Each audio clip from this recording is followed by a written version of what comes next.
A very good morning and welcome to the Breakfast News here on Rajya TV. I'm Tracy Shilshi and let's start with the headlines. Prime Minister Narendra Modi expresses sorrow over disruptions in Parliament, says democracy cannot function on the whims and fancies of anyone. A Mumbai court makes David Headley approver, grants him conditional pardon in the 26/11 Mumbai attack case. The US claims big success in the fight against the IS, claims finance chief of the militant organization has been killed in airstrikes. A 24-hour deadline for world leaders to agree on a climate change deal, finance to developing nations to overcome climate change effects, still a major sticking point. And the National Green Tribunal bans the use of plastic between Gomukh and Haridwar along the Ganga River, order to take effect force from the 1st of February next year.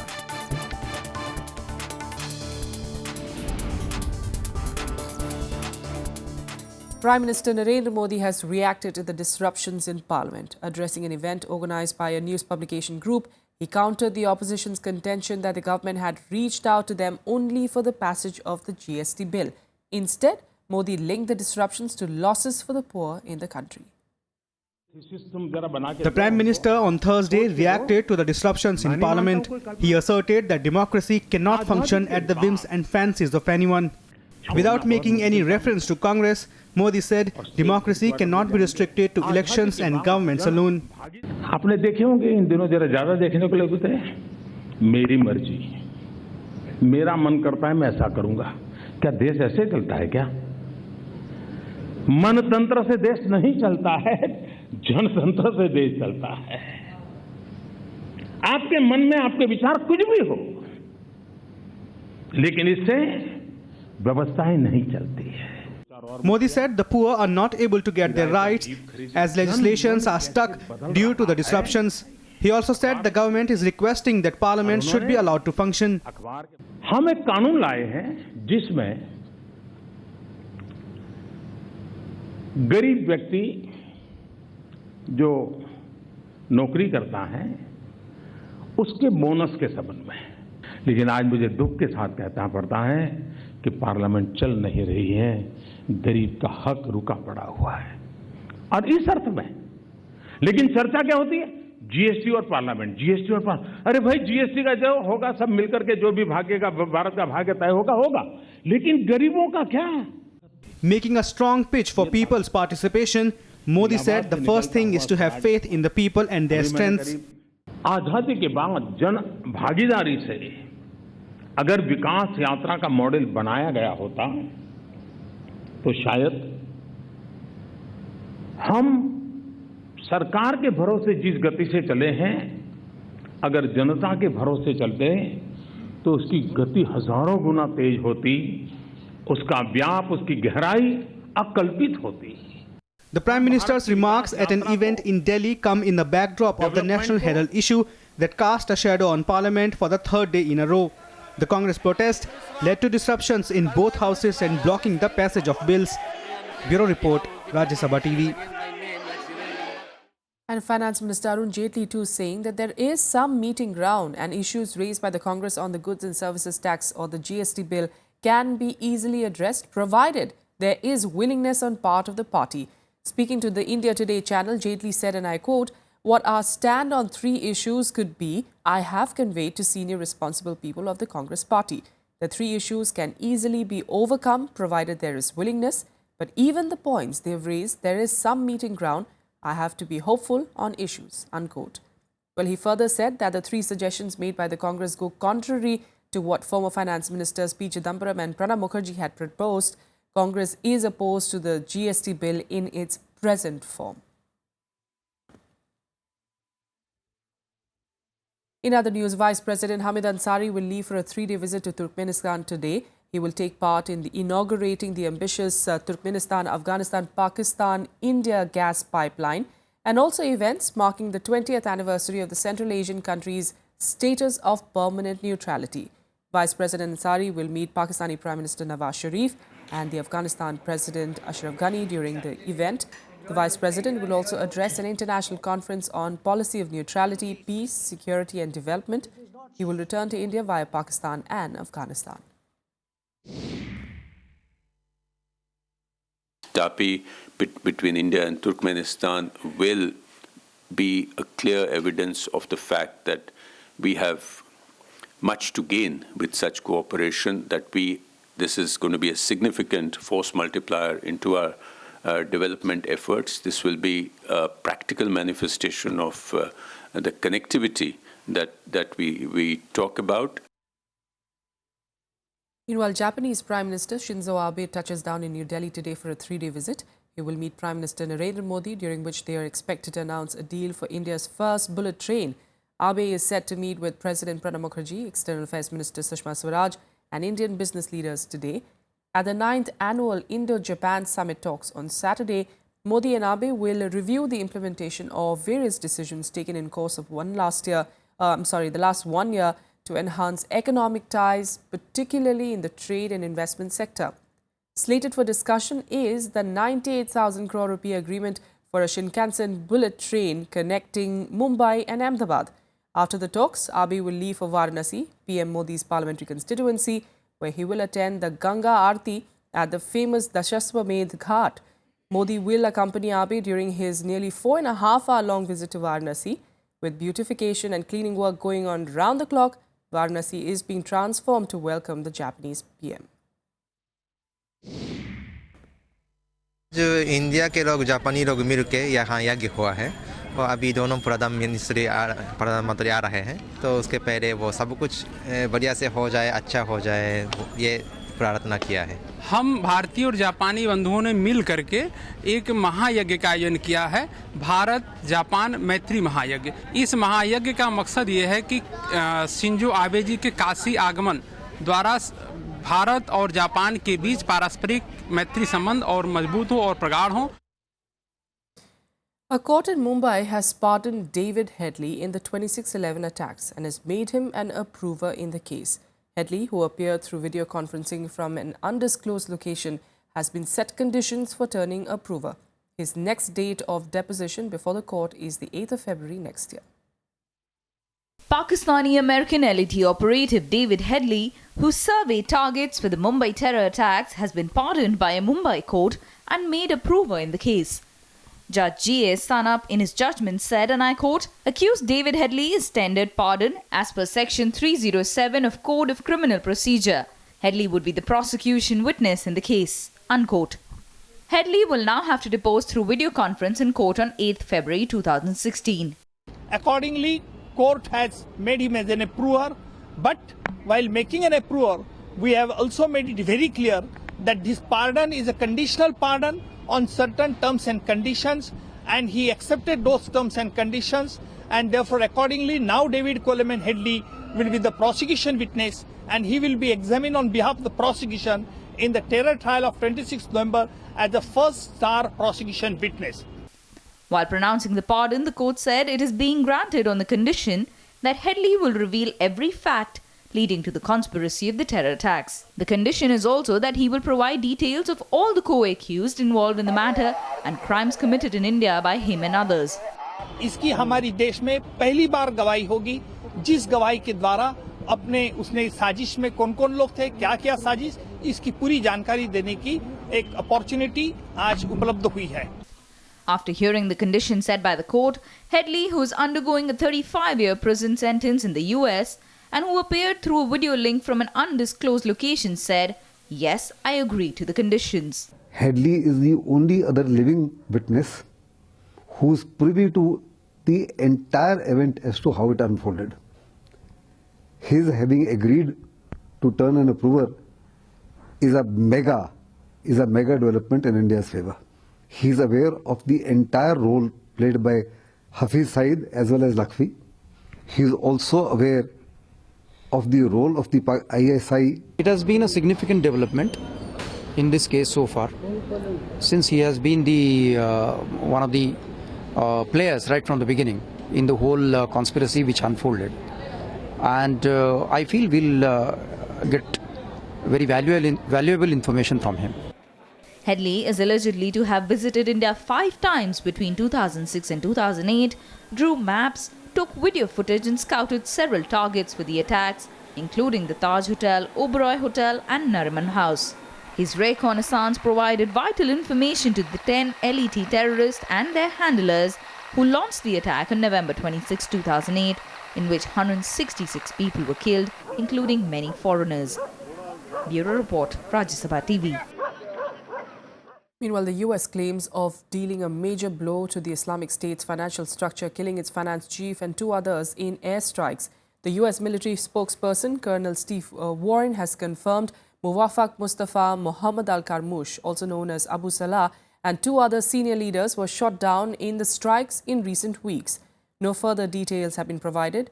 Abu Salah appears on the US Treasury's counter-terrorism designations list, setting out sanctioned individuals. He is considered to be one of the most senior and experienced members of the militant group's financial network. The US said that these deaths will exhaust the knowledge and talent needed to coordinate funding within the organization and greatly aid the coalition's campaign to destroy the IS. Back to national news, and Congress Vice President Rahul Gandhi will begin a 2-day visit to Assam today. Rahul will hold deliberations with the state unit on possible electoral alliances in the 2016 elections. The Congress recently suffered a setback in Assam after its former Education Minister Himanta Sharma joined the BJP. After the Bihar win, though, the Congress, with renewed political stock, is weighing larger alliance options. On day 1 today, Rahul will interact with women from the SHGs, and on his second day on Saturday, he will undertake a Padyatra in Barpeta. Now, come 1st of February 2016, there will be a complete ban on the use of plastic of any kind between Gaumukh and Haridwar along the river Ganga. Here's a report on the National Green Tribunal's latest slew of measures to keep the river pollution-free. The National Green Tribunal has banned camping activity in the entire belt of Kodiyala to Rishikesh on the banks of the river Ganga in Uttarakhand. However, rafting is still allowed in that stretch. These are just part of a slew of measures announced to clean the river. A complete ban on the use of plastics in the entire belt has also been announced. The fine for violation will be 5,000 rupees. A bench headed by NGT chairperson Swatantra Kumar said, no camping activity shall be carried out in the entire belt of Kodiyala to Rishikesh, and the government would abide by its statement made before the tribunal on March 31, 2015 till the regulatory regime in terms of this judgment comes into force and is effectively implemented. The order has come on the plea of an NGO, Social Action for Forest and Environment. In its plea, the NGO had asked for an order against the unregulated operation of rafting camps in Rishikesh and other areas on the banks of the river. A committee of officials has also been constituted to prepare a regulatory regime which should be submitted to the tribunal within 3 weeks. The panel comprises officials from various departments of both the centre and the Uttarakhand government. In the order, NGT said the committee shall consider all aspects of environment, wildlife, river and biodiversity while preparing the relevant regulatory regime. The committee has also been tasked with identifying sites for camping and also how these sites will be used. The bench has also asked that no construction activity be carried out within 100 meters of the river. Bureau Report, Rajya Sabha TV. With a quick break here, we'll be back with more news. Stay with us.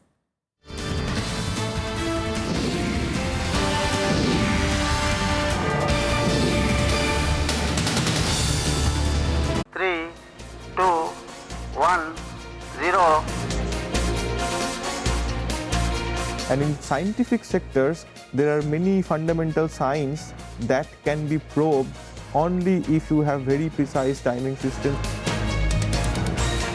USA and Canada, they already have the optical fiber links. In India, we don't have any activity at this moment.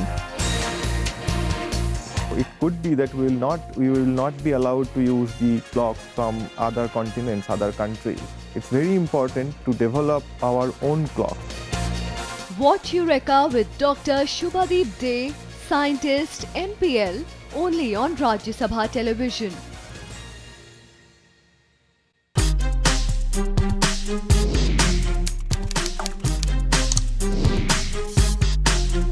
Get live Rajya Sabha session.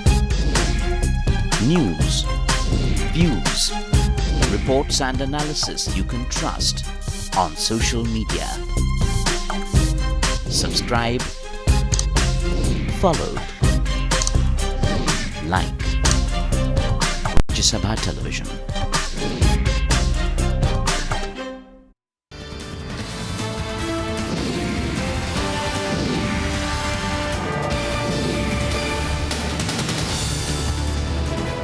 Welcome back. Now, mixed reactions continue to pour in on the acquittal of actor Salman Khan of all charges in the hit-and-run case.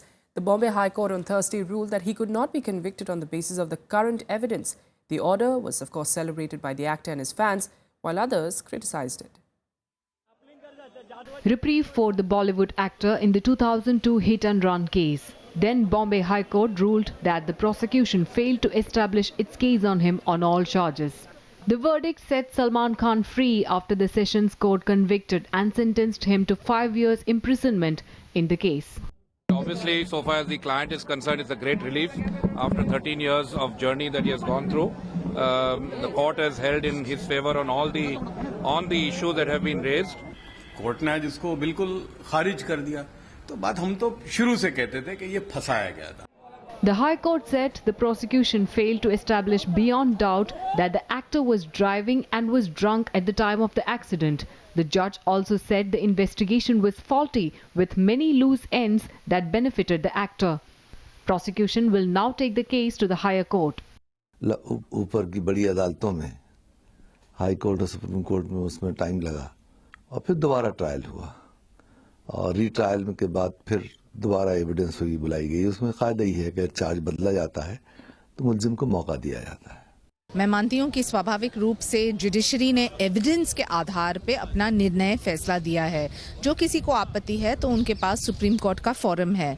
On September 28, 2002, Salman Khan's car allegedly rammed into a bakery shop in suburban Bandra. One person was killed and 4 people were injured. Many lawyers, witnesses and victims said they weren't satisfied by the order. नहीं, हमें मुआवजा नहीं मिला है जो है और हम ये 13 साल के मतलब उसमें यही उम्मीद रखते थे कि जो है कोर्ट जो है हमें इंसाफ देगी, हमें मुआवजा दिलाएगी.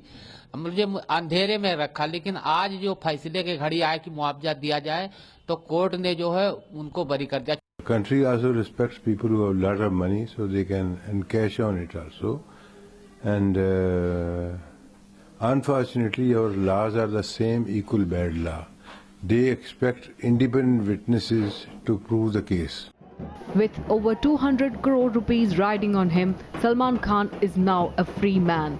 He was tried under Section 3041 for rash and negligent driving that attracts a maximum punishment of 2 years.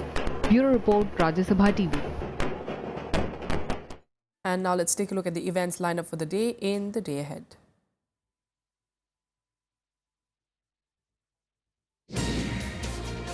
It is President Pranab Mukherjee's 80th birthday today. On the occasion, Prime Minister Narendra Modi will release a book on presidential retreats and the 3rd volume of selected speeches of the President.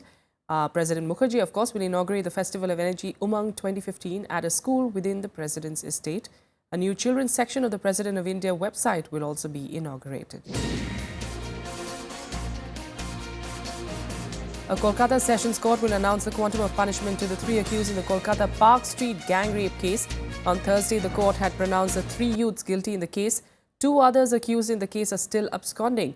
A few days after the incident in February 2012, West Bengal Chief Minister Mamata Banerjee had called it a staged incident to malign the state government. The 37-year-old victim died in 2015. An Ahmedabad court will today pronounce its order on Hardik Patel's bail plea for inciting Patel youths to resort to violence in order to destabilize the state government. On Thursday, a Surat court had rejected his bail plea for allegedly inciting a fellow activist to kill policemen instead of committing suicide. 2 sedition complaints were filed against Hardik Patel, one in Surat and the other in Ahmedabad. A Bihar court will pronounce the quantum of sentence against former RJD MP Shahabuddin and 3 others accused who were on the 9th of December held guilty by a special court in Siwan for infamous 2004 acid murder case in which 2 brothers were drenched in acid and killed. Shahabuddin is lodged in the Siwan Central Jail for the past several years in connection with several cases against him.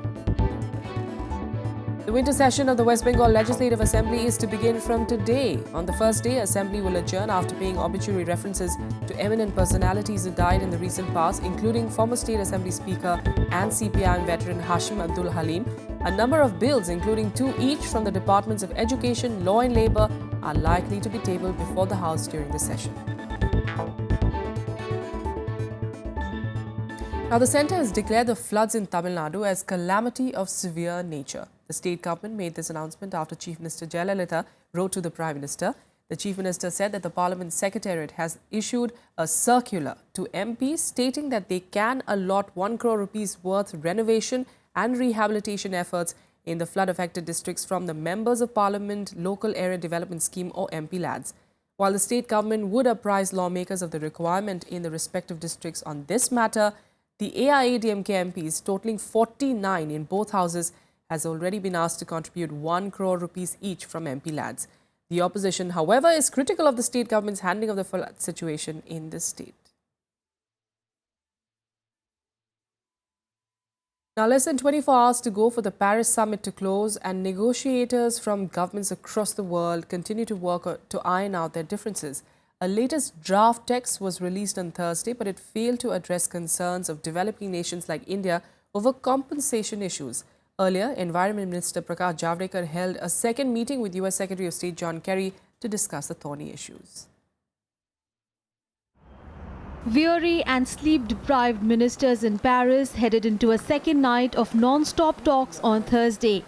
With the task of saving mankind from a climate catastrophe, they now have just 24 hours to ink a historic accord. The latest draft of an agreement was presented on Thursday, but serious issues still remain unresolved. Ce projet est donc plus court que le précédent, c'est une bonne chose, et il tranche sur plusieurs options, mais il laisse encore entre crochets quelques points spécifiques qui, sans mystère d'ailleurs, sont les plus complexes. I am very much optimistic, but I hope they will come out with a very strong and ambitious and universal one, respecting the aspirations of all the people around the world. Thank you very much.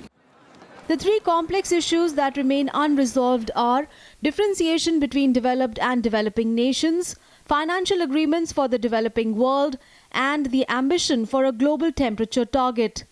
The parlance of negotiators, it comes down to differentiation, ambition, support. How much difference will there be in how and what different countries, the obligations different countries have developing versus developed in terms of what they're expected to do, how they're expected to report on it. Ambition, how ambitious will the agreement be? How do we ratchet up ambition over time? And support on finance, how much money and in what forms should money come? For India, it is the point on financial agreements for the developing world that is the most significant. The new near final text, while talking of meeting laws and damage needs of developing nations, excludes any regime of liability and compensation. Such a provision would deal a blow to small island states and coastal countries that experience intense weather events, such as the Chennai floods. Earlier on Thursday morning, Environment Minister Prakash Javadekar held a second meeting with US Secretary of State John Kerry to discuss outstanding issues.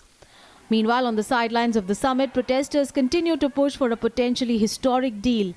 A final agreement is still scheduled to land on Friday. Bureau Report, Rajya Sabha TV. And speaking of crucial talks, Syrian opposition politicians and rebels in a meeting in Riyadh have successfully agreed on a framework for peace talks with the government. There was confusion whether one key rebel group was on board, but all have signed the final statement. The talks with Syrian government will be held in the first 10 days of January, seeking a political solution to nearly 5 years of conflict.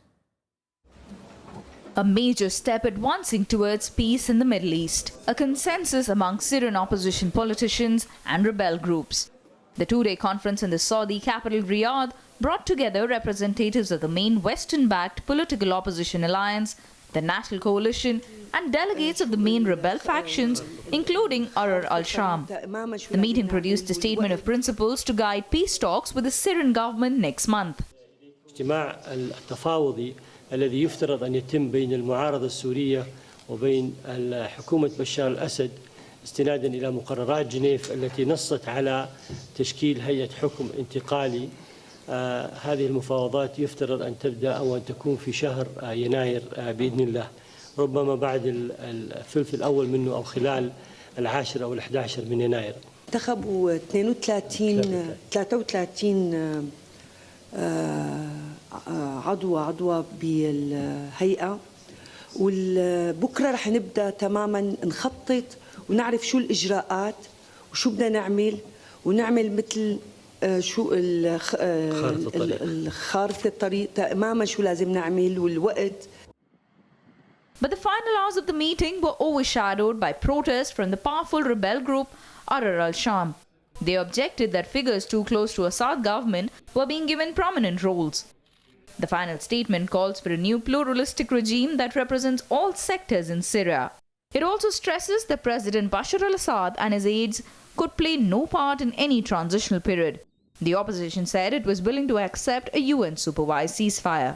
مر المعارضة السورية اللي في الرياض هدفه توحيد صف المعارضة السورية، تقوية موقفهم بالنسبة للدخول في أي مفاوضات من أجل حل سياسي مبني على مبادئ جنيف واحد. There is still more work to do between now, the conclusion of today's meeting, and sometime in early January when we hope these political negotiations can continue. For instance, one big thing is to pick a negotiating team. The new International Syrian Support Group, which includes the Arab League, the European Union, the United Nations and 17 other countries, is working towards the potential of a meeting in New York on 18 December to prepare for negotiations in early January. Bureau Report, Rajya Sabha TV. And now getting you some sports news. And Saina Nehwal kept her Dubai World Super Series Finals dream alive with an extraordinary win over reigning world champion Carolina Marin on Thursday. The 23-21, 9-21, 21-12 triumph at the Hamdan Sports Complex will go down as the greatest in her career to date. Nehwal lost her opening group match heavily yesterday and had not trained for 3 weeks following a recurrence of her Achilles injury.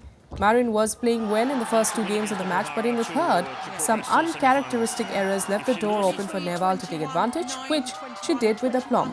The Indian plays an out-of-form defending champion Tai Tzu Ying of Chinese Taipei in her final league match on Friday. And that's all we have for you on the Breakfast News. Thanks so much for joining us. Have a great day.